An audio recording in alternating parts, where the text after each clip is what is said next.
Hey geeks, welcome back to my channel. I'm Trey Guillotine and you're watching Geekly Trends, where we give a few thoughts about some of the geeky trends that have gone on in the past week. We get our first look at the new Doctor. Stan Lee announces a new movie in the Marvel Cinematic Universe. We're going to see a new trilogy in a galaxy far, far away. If you like this video, make sure to give it a thumbs up, subscribe, and share it around so others can join in the conversation. This isn't really the first look at the 13th Doctor that Jodie Whittaker is going to be portraying in the next Doctor Who Christmas special. We did get that teaser of her in the woods. She was wearing this long coat, she had a hood on. Maybe that was just something mysterious to put in for her teaser. But we do have a first look at the outfit that she will be wearing. In the picture we see she's wearing this long tan coat, and then these baggy pants with suspenders, and then the kind of like brown leather boots that are like a fashion. They're kind of similar to the ones that Matt Smith's Doctor wore. My first reaction to this was that she actually looked kind of like a crazy bag lady. It's very baggy, it's just, there's a lot going on, which isn't a bad thing. I do think it is a very colorful outfit, it is a very bright outfit, and like I said, there's a lot going on. It looks a lot more fun. So hopefully that'll mean that the Doctor will be a lot more fun, a lot more less formal, as in the past three Doctors, as wacky and crazy as they were very formal. At a recent convention, Stan Lee announced that there is a Black Widow movie in the works, that they are actively working on it or making the necessary preparations to start work on this film. She was essentially the first female hero introduced into the MCU. For nearly 10 years, they wanted a Black Widow standalone movie. What would that movie look like? As a superhero on her own, she is a spy. Chances are her movie would be a kind of James Bond film where she's going around taking out other enemies in the espionage community. So that means she'd probably be taking out Hydra agents, maybe even AIM agents, maybe even Hammertech agents if that's still a thing. I have a feeling this movie would throw away more of the superhero idea and just stick with the cloak and dagger tactics that we've seen in other spy movies. As for cast of who could be joining Black Widow in this movie, I feel that Clint Barton and Nick Fury would definitely have at least an appearance in a Black Widow film, as they are both such strong characters in her life.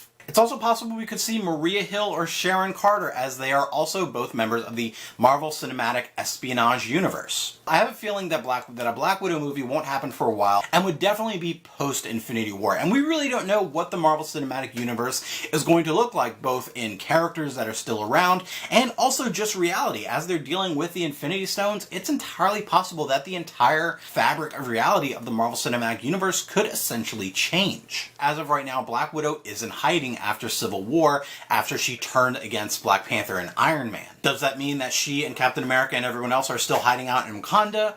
I don't know. Last Jedi director Rian Johnson already has a new Star Wars gig, where he's going to be working on an entirely new trilogy of Star Wars movies that are outside of the Skywalker saga. From what they have said, they said that this is something that we have not seen yet. That is something that Star Wars lore has not touched on. So essentially, any idea that you would like to come up with of what this new trilogy could be about, chances are, because you've come up with an idea of something from Star Wars lore, it's not going to be about that. I would love to see a trilogy or a movie set in 1,000 years ago during the Old Republic. But again, Star Wars lore has touched on that. Star Wars lore has also touched on the center of the galaxy where the Force emanates from, with the Force users that we saw in Star Wars Clone Wars. But of course, that's been touched on, so it won't be about that. It's nearly impossible to sit here and say, oh, it'll be about this, because if they're saying that it's something that we have not seen yet, and it's something that Laura hasn't touched on, this is going to be 100% completely new. It may not even deal with the Force or Jedi or Sith. It will just be a completely new science fiction trilogy in the Star Wars universe. So news has been circling around this that Disney is in talks of buying Fox, just the entertainment portions of Fox. They're not buying Fox Sports, they're not buying Fox News, although Fox News is officially labeled as an entertainment channel, so do with that as you will. I'm sure there are plenty of other titles outside of comic book movies that Disney would be glad to get their hands on that Fox has, but for purposes of this channel and these topics, let's focus on what I feel is the important aspect of this, and that is X-Men. At this moment, Fox has out 5 different titles for X-Men. The X-Men movie series, Deadpool, Legion, The Gifted, and New Mutants, which is coming out soon. If Disney and Marvel Studios buy Fox Entertainment, what will happen to these 5 titles? It's possible that they could just continue the series as they are without any real changes, but looking at the deal that they have for Spider-Man that they did with Sony, they took Spider-Man and then made their own Spider-Man. They didn't continue the Amazing Spider-Man series. So I have a feeling that with Marvel basically buying Fox and buying X-Men, they won't continue any of the titles that they have going for them, which is a shame because I thought Legion was fantastic. Instead, giving the rights back to Marvel and Marvel Studios and then making their own X-Men, thus adding X-Men into the Marvel Cinematic Universe. X-Men does officially join the MCU. I have a feeling that they'll pretty much just recast the main that we've seen all along, like Wolverine, like Professor X, like Magneto, and adding them to the MCU with just recasting. I would be more excited to see them bring in new mutants into the MCU that we haven't seen before, or at least that we haven't seen a lot of. Like I said, there are so many mutants to have that they could have their own X-Men universe, but there are so many mutants to pick from that I feel that choosing Wolverine and Cyclops and Jean Grey would just kind of be overdoing it again. Even though I think, given that if Marvel Studios is doing those characters, I think that they would do those characters correctly and they would do those characters justice, just like they've done Spider-Man. In them buying Fox, this is a move that Disney wants to consolidate all of their Marvel titles under one roof. And that roof being their new streaming service that they plan to launch in, I think, 2019. So not only will all of their movies and cable TV shows leave Netflix and go to their streaming service, this move will also take away the Netflix series from Netflix in favor of their streaming service. So The Defenders and The Punisher, all of these series will move from Netflix to streaming service, and this is where I get worried. But I worry that breaking that connection with Netflix will alter the quality of the Defenders series and Punisher if they continue to do them after they take them away from Netflix, which I really hope they do because, in my opinion, the Netflix series are, in terms of quality, the strongest additions to the MCU. So I worry that taking them away from Netflix will either alter that quality or they'll just stop doing them altogether. But when making a Disney streaming service, do you really want to put things like Daredevil or Jessica Jones or Luke Cage, where they, for specific reasons, liberally use the N-word, or shows like Punisher on a list next to Hannah Montana's Spring Break?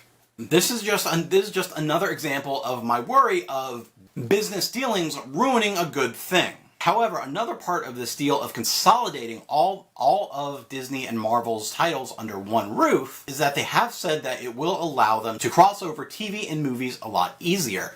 I don't want to get my hopes up on this, but this has me pretty excited about the possibility of this. Hopefully that is something that, if this deal goes through, it does happen. They are just in talks right now, which the talks are, for whatever reason, stalled. So if this does happen, it won't be for a while. But I just worry about the shows like Daredevil, Jessica Jones, Luke Cage, Iron Fist, Defenders, Punisher. I worry about these shows that not only rocking the Netflix boat, but basically jumping off the Netflix boat for another boat that hasn't even been built yet, that may not succeed, because I really genuinely feel that with Disney making their own streaming service and all of these other channels making their own streaming service, that when everyone is making their own streaming service, no one is going to be paying for a streaming service. But without getting more money, I worry that they'll just halt the endeavor altogether, thus getting rid of series like The Defenders and Punisher. When you're planning your next Wizard World experience, make sure to use the discount code GuillotineGeek online to get 10% off your ticket purchase and use those savings to buy some merch or meet a celebrity. What do you think about this week's Geekly Trends? Let me know in the comments, and if there are any other trends you'd like to talk about. If you like this video, make sure to give it a thumbs up and share it around so others can join the conversation. Follow me on all the internets, and you can check out my reviews of TV shows, movies, and video games at guillotinegeek.blogspot.com. I'm also planning to do a new Q&A for November, so if you have any questions that you'd like to ask me, you can ask me in any of the comments here on this video or on any of my social media. And you can subscribe to my channel to geek out some more. Thanks for watching and have fun.